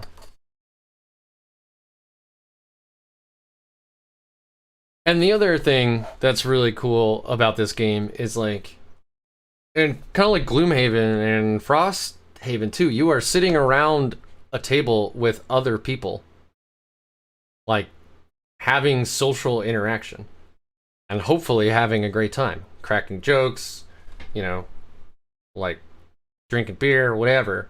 It's yeah, it's you know, I play a lot of video games, well, less so now that I'm doing all this content creating and stuff, but like, you know, I love video games. I actually met my wife in World of Warcraft. But like, it's not the same. You're not looking at another person. You're not interacting with them on a super personal level. Unlike when you know, play a board game or play Warhammer. So, thoughts on a ninth Brotherhood? Ooh, man. That's actually a great point. Thanks for bringing that up. So, I am a little saddened that we didn't get custom Brotherhoods. Like, a little bit of like pick and choose. But that's okay. I mean, I think the Brotherhoods we got are really cool. But for ninth, let's see. Well, let's go through the 8 that we have and see where the holes might lie, just lore-wise, and then we could maybe come up with like a rule after that. But the Brotherhoods, it's right there the whole time. So the first is vehicles, and then there's the second one is mostly about aircraft and their fleet. The third one is Voldis's and Captain Stern. And they're like all about those sweet psychic powers, right? The fourth Brotherhood is all about like really heating the prognosticars. So they have like, you know, they're the prescient brethren, so they have lots of like visions of the future and stuff. The fifth is the preservers, so they have a lot of dreadnoughts. The sixth is the rapiers. So they have a peerless reputation for precision, and relied upon to cleanse maze-like fortifications. So they're like close combat specialists, I guess. I mean, what Grey Knight isn't, but there you go. The seventh doesn't really say here just what they're doing right now. Although it does say that the seventh operates against a lot of Xenos agents as well. So for that, Deathwatch and Grey Knight's fluff army, I guess they would make them the most sense. And then the eighth one, the eighth Brotherhood, the Silver Blades, is pretty much where all the new recruits go to learn the ways of the Brotherhoods, and then they're kind of moved out from the 8th to all the other Brotherhoods from there. So I don't know what a 9th would do. We got aircraft, we got vehicles, we got dreadnoughts, we got the new kids, we got close combat specialists, we got Xenos, folks that work with Order Xenos a lot. We got our like super psyker Brotherhood, and then we have the ones that kind of look into the future. So I don't know. Yeah, it's an interesting thought. What would the 9th do? Like I'm tempted to say they could do like a, shock and awe style, planetary assaults on mass, but that's not really a Grey Knight thing at all. Like the Grey Knights are very focused small teams of like super elite dudes who go in and kick a whole bunch of ass. Yeah, I don't know, man. What would a 9th Brotherhood look like?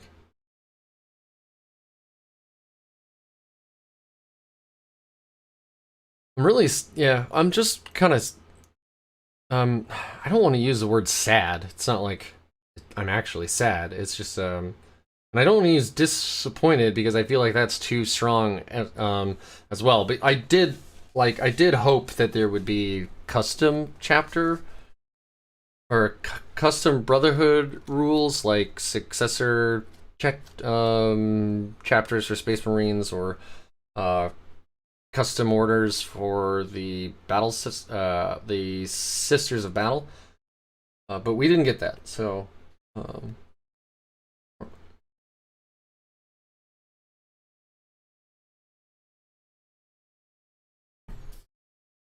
the other Brotherhood that I really love and I want to make work in a game is, I really like the stratagem for the Silver Blades. Like, so their strat is oh, okay, it's actually not their strat. It is their Brotherhood power that turns all of its warp charge 5, and it turns all of their storm bolters, mastercrafted bolters, and relics with pistol 4. Which I think is super neat and ultra fluffy. Their warlord trait is that the warlord gains fight first if it's in engagement range of any enemy units, and then it also gets to reroll any hit rolls from a melee attack, which is really good. And then their strat is they can fall back and shoot for 1 CP. And unlike the Ultramarines, who just do it for free, they don't gain a -1 to hit. So you just get to fall back and shoot. So I guess the Silver Blades are the shooty. If we had one, they're pretty shooty.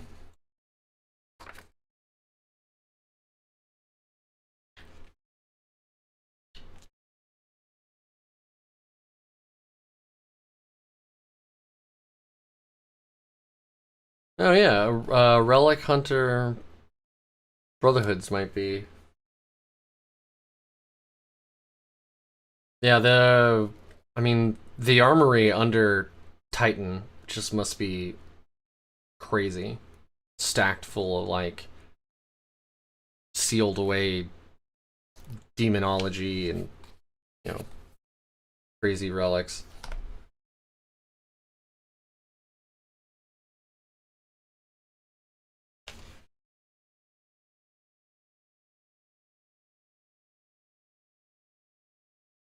How about that combat patrol box we're supposed to get, huh?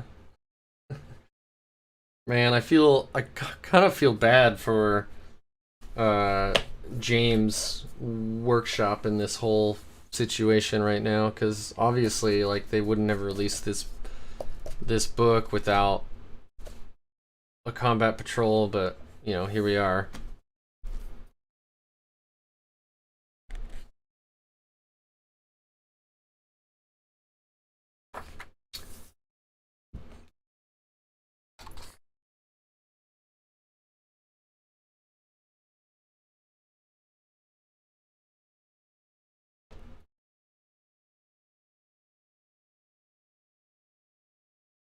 No, okay.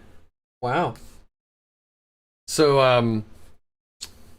I was reading our detachment abilities, and I was watching that Tabletop Titans bat rep earlier.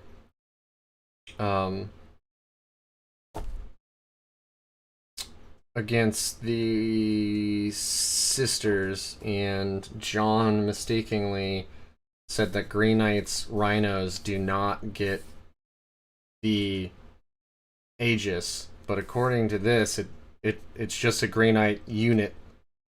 So his rhinos would have the 5-up, feel no pain, or mortal wounds. So that's good to know.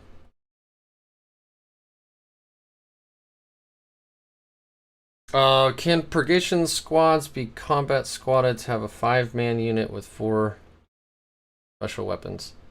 Can a purgation squad be combat squatted? Let's see if purgation squad has combat squad. I would be surprised if they did not, but let's just make absolutely sure. But a purgation squad, like a 5-man purgation squad, is already 4 special weapons and 1 dude with no special weapons, so Fire, Paladin, Venerable Dread, Dreadnought, Intercept, Purgation.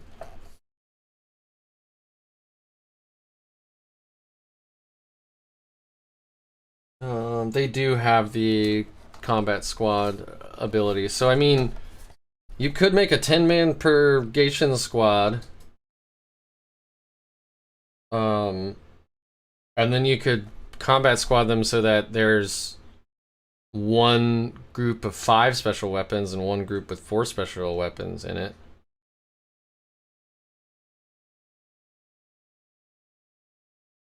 But then you're losing the sergeant, which increases their leadership, and I think there's I think with the warding stave change, I think there's some play there for having your Justicar on your purgation squad have the stave for the 5-up invul against shooting, because you generally want your purgation squads to be, you know, doing damage every round, like all the time. So, but you could, I guess, you could actually do 9 purgators, 1 purgator Justicar, and then combat squad them. That would be pretty funny.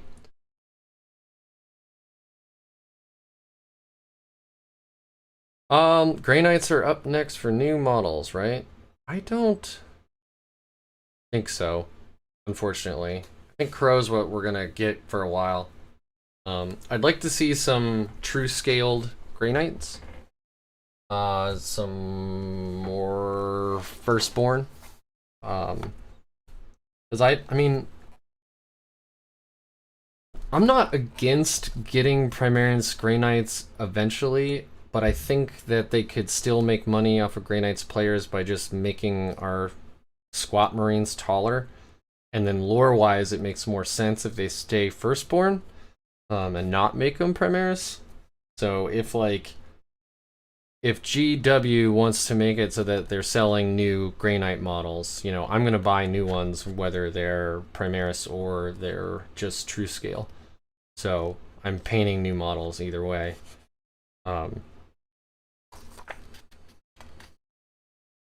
But I think lore-wise it makes more sense if they stay Firstborn.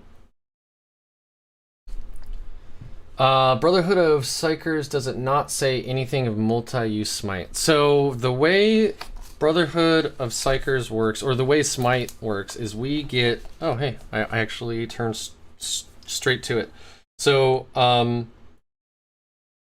the way it really works now is that's how they get their Brotherhood psychic detachment, or Brotherhood powers, is actually from Brotherhood of Psychers. So, and it allows, every unit from that Brotherhood automatically knows, or every Psyker unit, obviously, knows that Brotherhood power. That's how Brotherhood of Psychers works now. Smite is the same as any other army that would have multiple Psychers, so it's a warp charge of 5 to start. It goes up by 1 every time. I think Purifiers get an innate +1 to cast it. Their special version, Purifying Flame. But yeah, otherwise, I mean, it's just the same. Like it's even full 18-inch range now. It's not 12 inches, and it's D3 instead of 1. That's super good. Our whole army can just shit out tons of mortal wounds. Yeah, I mean, it's the closest enemy unit within 18. That's awesome. The 12-inch range from 8th was rough, and then the fact that it only did 1 against anything that wasn't a demon was also kind of rough.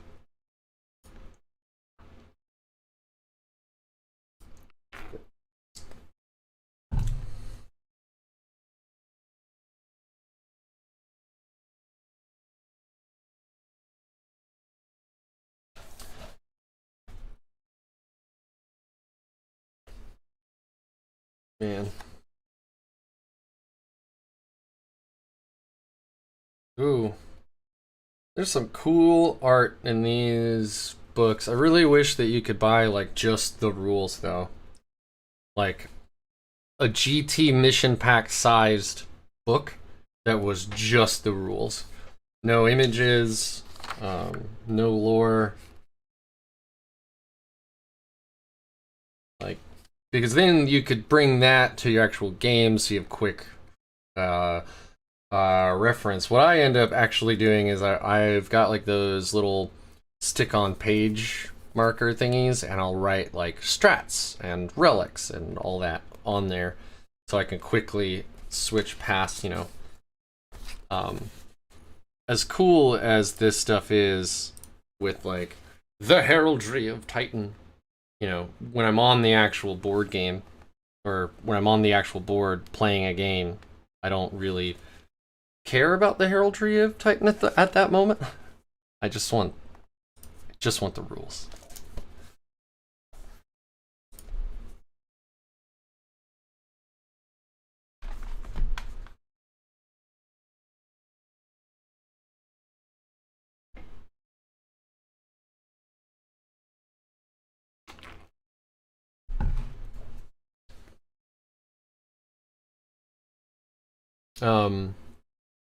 Everybody else getting their books soon, or already have your books?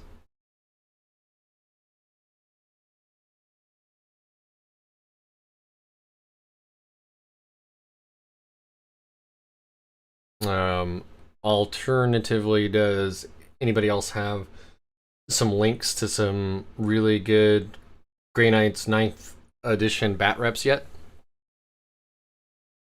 I've watched the Tabletop Titans one.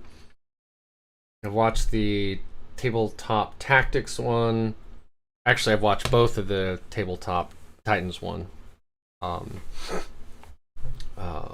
So one was against Thousand Suns and one was against Sisters, and then the one from Tabletop Titan or Tactics was Thousand Suns versus Grey Knights. I know the books came out at the same time, but oh hey, Kyle, where are you at? I'm in Portland.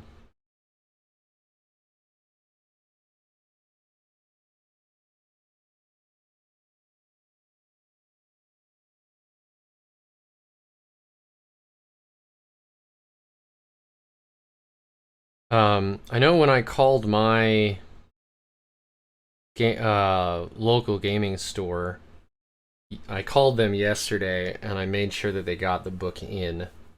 And then I went and got it this morning. So you may be lucky, man. You may already have it. It may be just waiting for you already.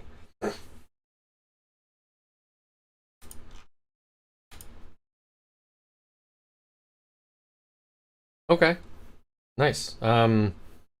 Stefan from One Last Blade is up there. We've been talking about trying to do a game.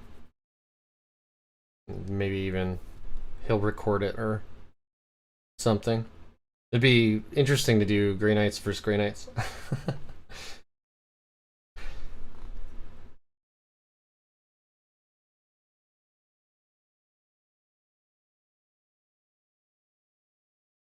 Yeah, it's been a rough couple, what is it, 18 months now? Longer than that, really. Jesus.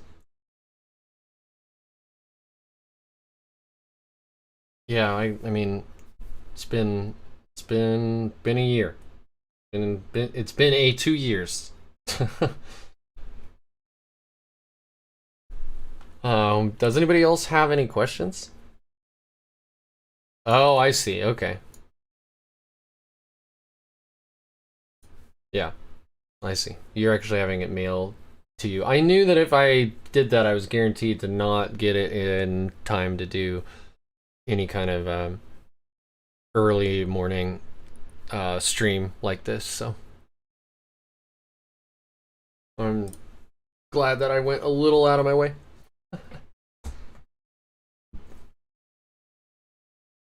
Let's see. There was someone else that I thought like it sounded like was from the Pacific Northwest up in here too. But I don't know. Don't see it.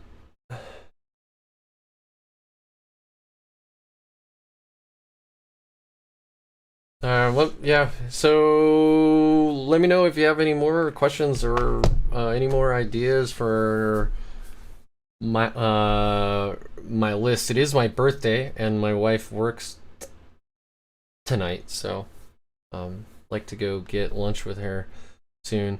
I do have a Land Raider, and I've never put it on the table, just like my Storm Raven. So I love it. That model is like iconic. 40K. You're in Hillsboro, really? Wow. That's amazing. We're all from the same area. Crazy.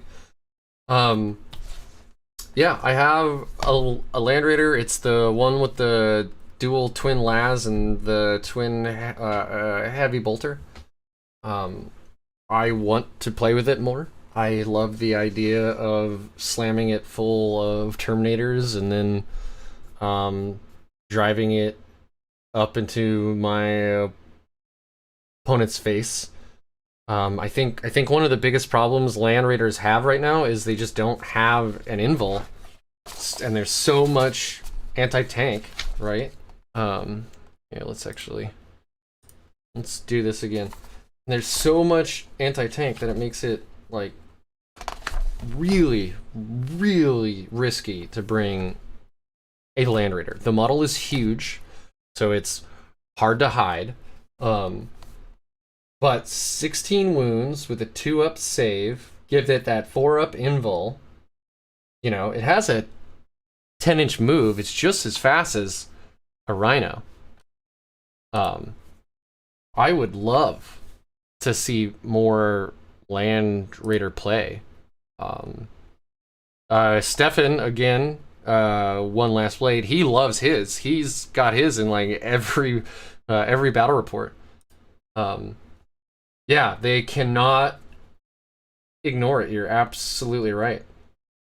And like those las cannons with like a tech marine, you give it 2 up to hit even. You can put the psychic power on the enemy that makes them take 1 more damage. Yeah, I mean, I'm no professional, like, amazing tournament player. I haven't even ever been to a tournament, but like, it seems like there's some play there. We're just gonna have to see some much smarter people actually do it. Oh yeah, so Grey Knights can buff a Land Raider with an invul in 2 ways. So the Sword Bearers, they have a Warlord trait where they can grant an invul of 4 up to any vehicle within, I think it's 12 inches of them.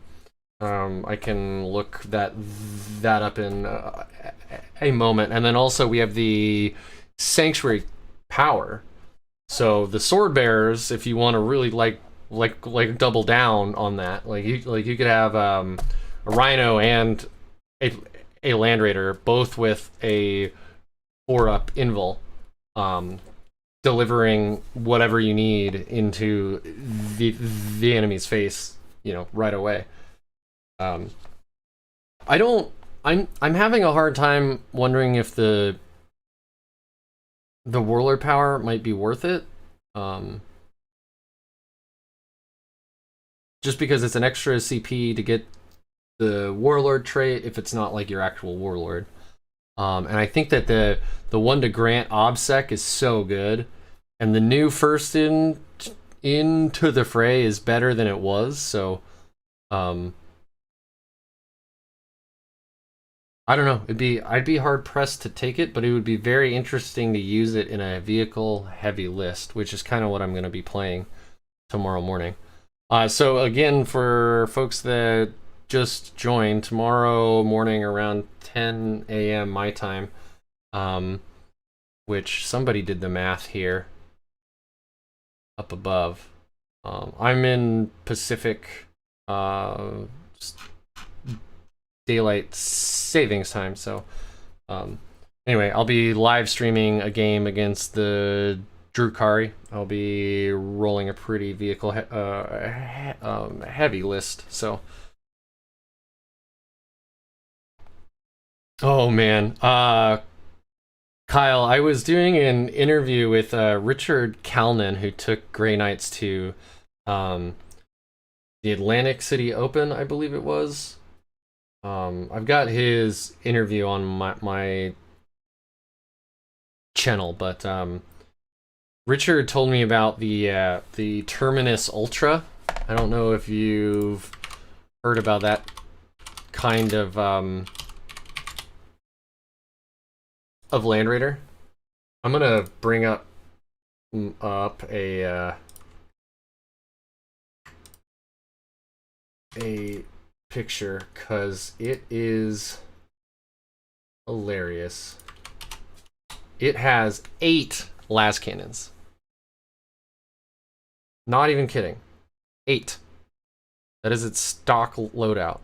Well, I mean, I don't know if it's its stock, but you can actually just put that many on it. Let's go to yeah, there you go. Check that out. 8 damn las cannons. So he told me about this thing, and I went on eBay like that evening, and I found one that was pretty banged up, and I bought one. I bought it for like $60 or something. It's real banged up though. Like I'm gonna have to spend a lot of TLC on it, but it's hilarious. 8 las cannons. I mean, they're not in production anymore, I don't think. But if you scour eBay, man, you can definitely find them. The really nice ones that are like pro painted and stuff are like $350 though. But like if you do like a saved search, you'll get email updates and stuff. I used to work for eBay, so ask me about eBay. But it'll give you eBay emails and notifications when items go up with those keywords. So if you do, you know, Land Raider Terminus Ultra or Land Raider Ultra, whenever one goes for sale, you'll know straight away. eBay is a tremendous resource for the 40K hobbyists for sure. I've gotten all kinds of cool stuff on there.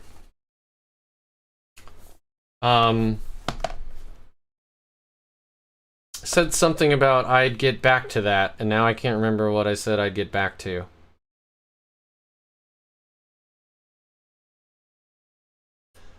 Not sure this trick still works, but I would hide a cheap tech marine in the tank. Make it. Oh yeah, so they fact that kind of play. So if you are in a vehicle, your auras don't do anything, and you can't use any of your abilities until you get out.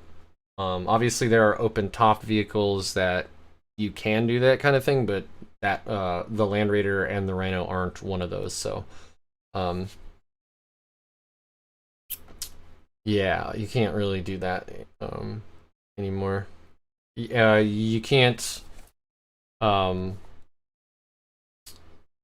can't cast powers. You can't deny. No one can benefit from your auras. It's pretty much you can just get out. That's it. But it does protect, obviously, the unit inside of it for sure. Gosh, what was I? Was I gonna bring up the sword breakers thing again? Was that what I was gonna do? Or sword bearers? Why do I keep saying sword breakers? Sword bearer.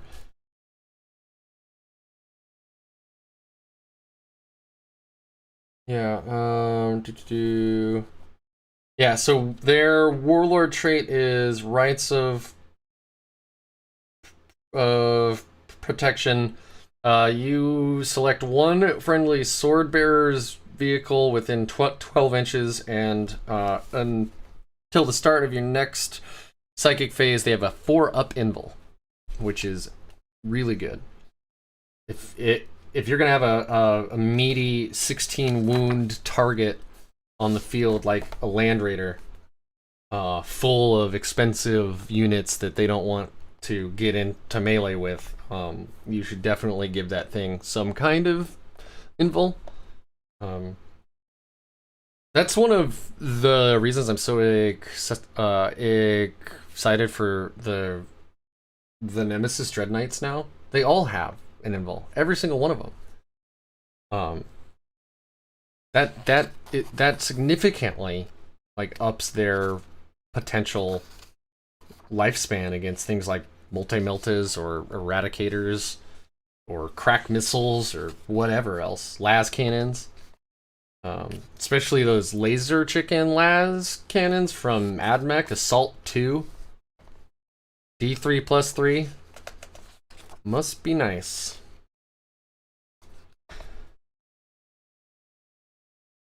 Oh yeah, we lost Inner Fire. Wah wah. But I guess we should have seen that coming. I don't think anybody expected, or I don't think anybody at Games Workshop ever expected the Apothecary Inner Fire Bomb. So, anyway, it's been 2 hours and 15 minutes. Thank you everybody for showing up. Thank you for dealing with my technical difficulties. The Land Raider's significantly more expensive than the Dread Knight. A Land Raider starts at 265, and even a fully, like, if you put every expensive option on a Grandmaster Dread Knight, I think it only gets up to like 200 now. So it's a points investment, but yeah, anyway, thank you everybody for showing up to my first live stream and dealing with my stupid technical issues. It's been fun. Thanks again. Thank you very much, Kyle. I'm gonna go get some food with the wife, so I'll talk to you all later. If you don't know about it yet, we have a Grey Knights Discord that's very active. Actually, before I forget, I will drop a invite into the chat that never expires with no limit. Copy. There you go. Make sure you guys join if you haven't yet. We're all super active, so. And I will talk to you all later. Thanks again.